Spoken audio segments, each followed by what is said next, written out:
भीमाशंकर सहकारी साखर कारखान्यावर आपल्या सगळ्यांना बोलून तुमच्याशी काही विषयांच्या संदर्भामध्ये संवाद करावा त्या दृष्टीने आजची ही पत्रकार परिषद आपण आयोजित केलेली आहे।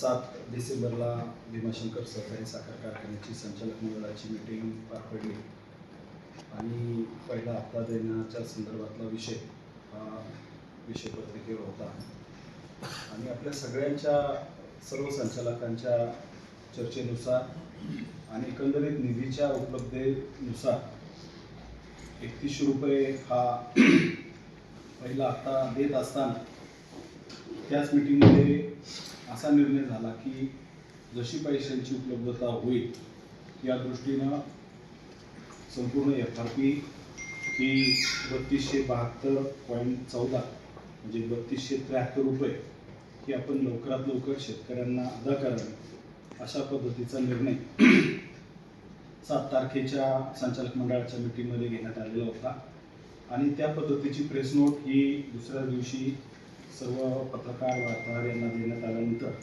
9 आणि 10 तारखेच्या वृत्तपत्रामध्ये त्या संदर्भातली माहिती ही सर्व शेतकरी सभासद ऊस उत्पादक शेतकरी यांच्यासाठी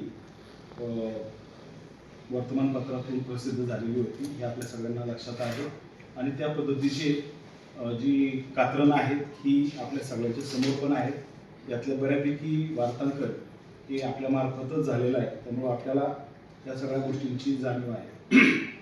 हे सर्व करत असताना जाणीवपूर्वक भीमाशंकर कारखान्याला टार्गेट करणं त्याच्या एकंदरीत कामकाजाला कुठेतरी दोष देणं हा काहींनी या पद्धतीची वेढा उचललेला आहे आणि म्हणूनच मला या निमित्ताने एवढंच सांगायचं आहे की संचालक मंडळाच्या मीटिंगला आल्यानंतर अवास्तव पैशाची मागणी करत असताना हप्त्या देण्यासाठी प्रमाणापेक्षा जास्त पैशाची मागणी करत असताना एक वेळ मग आजूबाजूच्या कारखान्यांचे किंवा महाराष्ट्रातल्या काही साखर कारखान्यांचे कामगारांचे पगार जसे 3 महिने 4 महिने 6 महिने होत नाही त्या पद्धतीने भीमाशंकर कारखान्याच्या सुद्धा कामगारांचा पगार तुम्ही थांबवा। ऊस वाहतूक HMTचे जे पैसे आहेत वाहतूकदारांचे जे पैसे बिलं आहेत ती थांबवा किंवा सप्लायर जे आहेत त्यांची सुद्धा बिलं तुम्ही देऊ नका अशा पद्धतीचं सांगण्याचं षडयंत्र हे संचालक देवदत्त निकम यांनी संचालक मंडळामध्ये सांगितलं। या सगळ्या गोष्टीमध्ये या सगळी असलेली यंत्रणा आहे ही विस्कळीत करणं आणि एकंदरीत चाललेला कारभाराला कुठेतरी खेळ घालण्याचं काम हे त्यांच्या सांगण्याचा हेतू सगळा आमच्या सगळ्यांच्या नजरेसमोर होता आणि म्हणूनच या सगळ्या गोष्टींची सुसूत्रता आणि एकंदरीत कारखान्याचं कामकाज आज आपण महाराष्ट्रात जर पाहिलं तरी इतरही कारखान्यांची जी क्षमता आहे त्या पद्धतीनं कारखान्यांचं त्या ठिकाणी गाळप होत नाही। आज अंडर कॅपॅसिटी त्या ठिकाणी क्रशिंग होत आहे पण भीमाशंकर कारखान्याचा कारभार हा आदरणीय नामदार वळसे पाटील साहेब यांच्या दूरदृष्टीतून त्यांच्या मार्गदर्शनाखाली त्यांच्या नेतृत्वाखाली चांगल्या पद्धतीनं चालला आहे आणि त्यामुळंच भीमाशंकर कारखान्याचा एकंदरीत पहिल्या दिवसापासूनचं जे क्रशिंग आहे हे चांगल्या क्षमतेने झालेलं आहे आणि आज गळीत हंगाम आज तर 23 तारीख आहे 23 डिसेंबर आणि आजपर्यंत 4,13,760 मेट्रिक टनाचं गाळप या ठिकाणी भीमाशंकर कारखान्याने केलेलं आहे।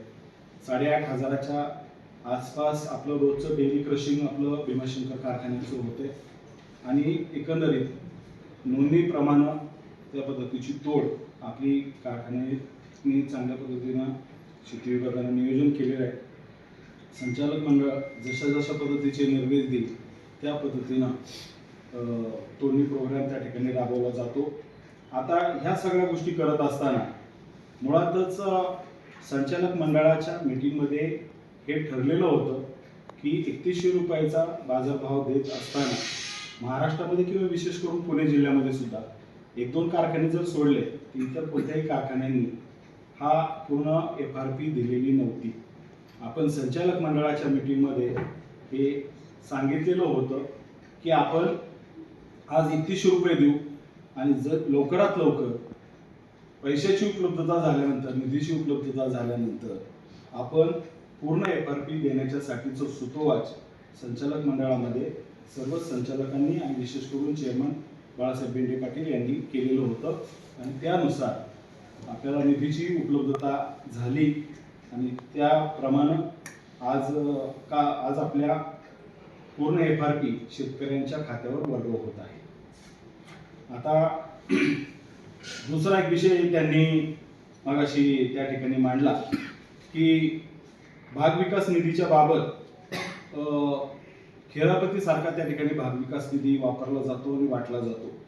कारखान्याने ऊस उत्पादक शेतकऱ्यांच्या बिलातून कपात केलेला भाग विकास निधीचा शासनाच्या मार्गदर्शक सूचनांनुसार माननीय संचालक मंडळ व वार्षिक सभेच्या मान्यतेनुसार सार्वजनिक उपक्रमांसाठी त्याचा विनियोग करण्याचं आपल्या वार्षिक मीटिंगची मान्यता घेऊन त्या पद्धतीनं वेगवेगळ्या गावांमध्ये या भाग विकास निधीची कामं करण्यात आलेली आहे की त्यांना सुद्धा नाही तर संपूर्ण जिल्ह्यामध्ये जरी आपण विचार केला तर सगळे साखर कारखान्यांनी पुढेही FRP ही पहिला हप्ता त्या ठिकाणी पूर्ण केलेला नव्हता आणि एखाद्या 2 कारखान्यांनी केलेला असताना सुद्धा आपलं स्वतःचं म्हणणं आपण स्वतः कारखान्यामध्ये या ठिकाणी संचालक मंडळाने सांगितलेलं होतं. त्या पद्धतीनं आपण आज त्याची पूर्तता केलेली आहे. शेअरच्या बद्दल सुद्धा काही शेतकऱ्यांना आणि लोकांना त्या ठिकाणी लोकांची डोकी भडकवण्याचं काम हे महाशय या निमित्तानं करतायत.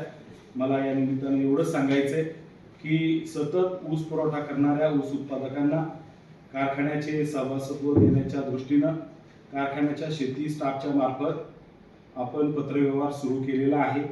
हे सुद्धा या महाशयांना माहीत आहे आणि जाणीवपूर्वक आता हे सभासत्व मिळणारच आहे. पण प्रत्येक गोष्टीचं श्रेय घेण्याचं काम किंवा नको त्या गोष्टीमध्ये ढवळाढवळ करायचं काम आणि कारखान्याचं एकंदरीत चाललेल्या कामकाजामध्ये अडथळा निर्माण करायचं काम हे महाशय करतायत. कारखान्याचं व्यवस्थापन चालू असतानाच मला आपल्याला या निमित्ताने एवढंच एक गोष्ट सगळ्यांच्या निदर्शनास आणून द्यायची की FRPची रक्कम ही आपण 3100 रुपयाची दिली आणि आज निधी उपलब्ध झाल्यानंतर पूर्ण FRP ही आपली 3273 रुपयाची आज आपण वर्ग केली. पण देवदत्त निकम हे चेअरमन असताना यांच्या एक कार्यकाळामध्ये 10 वर्षाचे कालावधीमध्ये चेअरमन होते. त्यावेळी सुद्धा 2 वेळा 2013-14च्या हंगामामध्ये निव्वळ FRP ही 2109 रुपये 93 पैसे प्रति मेट्रिक टन असताना सुद्धा 2100 रुपयाचा पहिला हप्ता त्या ठिकाणी अदा करण्यात आलेला होता आणि उर्वरित रक्कम ही दुसऱ्या हप्त्यामध्ये त्या ठिकाणी देण्यात आल्यानंतर ती FRP पूर्ण झालेली होती.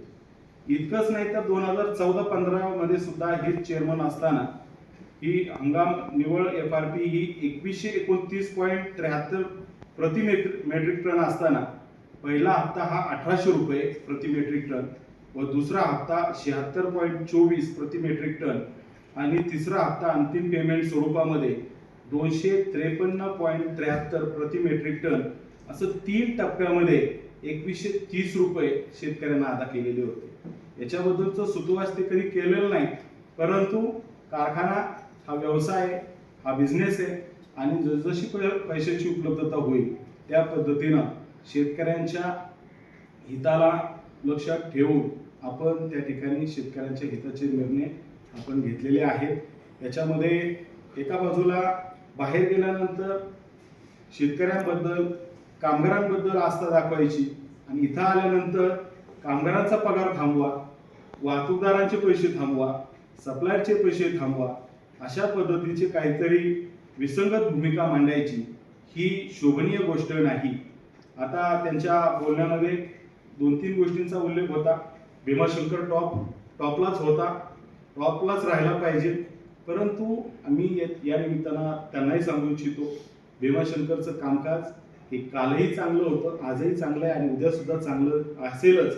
कारण नामदार वळसे पाटील साहेबांचं दूरदृष्टीचं नेतृत्व, त्यांचं मार्गदर्शन हे आपल्याला या ठिकाणी पाहायला मिळतं आणि त्यामुळं भीमाशंकर कारखान्याच्या नावलौकिकामध्ये नेहमी आपल्याला त्या ठिकाणी भर पडताना दिसते.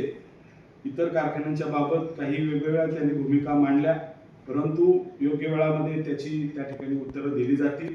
ग्रीन वर्ल्ड पुरस्कार हा परवाच्या दिवशी भीमाशंकर कारखान्याला मिळाला आणि सहकारामध्ये दीपस्तंभासारखं काम करणारे अनेक ज्या काही संस्था आहेत, याच्यामध्ये लाला अर्बन बँक असेल, राजगुरुनगर बँक असेल, शरद सहकारी बँक असेल, भीमाशंकर सहकारी साखर कारखाना असेल, दौंड शुगर असेल, माळेगाव कारखाना असेल, अशा अनेक संस्थांचा उल्लेख करता येईल की त्यांना या ग्रीन वर्ल्ड फाउंडेशनच्या माध्यमातून पुण्याला सन्मानित करण्यात आलेलं आहे.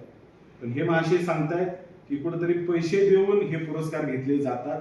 माझा या निमित्तानं त्यांना हा एक सवाल आहे की तुमच्या काळामध्ये सुद्धा कारखान्यांना जे काही पुरस्कार मिळाले हे काय पैसे देऊन मिळाले का गुणवत्तेवर मिळाले याचं सूत्रवाच त्यांनी या निमित्तानं करावं. आणि आपली मर्यादा, आपली एकंदरीत वटूप ओळखून त्यांनी कारखान्यावर आदरणीय नामदार वळसे पाटील साहेबांवर टीका टिप्पणी करावी. जशास तसं उत्तर देण्याची भूमिका राष्ट्रवादी काँग्रेस पक्षाची राहील. आपण नको त्या कामाचं श्रेय घेण्याचं भानगडीत पडण्याच्या पेक्षा हे जे ठरलेलं होतं ते आम्ही दिलेलं आहे आणि ती पूर्तता केल्यानंतर आज तुम्ही जर आनंद उत्सव साजरा करत असाल तर नामदार वळसे पाटील साहेब दूरदृष्टीचे नेते आहेत. त्यांनी घेतलेल्या गोष्टीचं जर तुम्ही इथे येऊन जर स्वागत करत असाल तर तुम्हाला योग्य रस्ता सापडला का काय असं आम्हाला त्या निमित्तानं वाटतं. हे सगळे प्रकार ते स्थानिक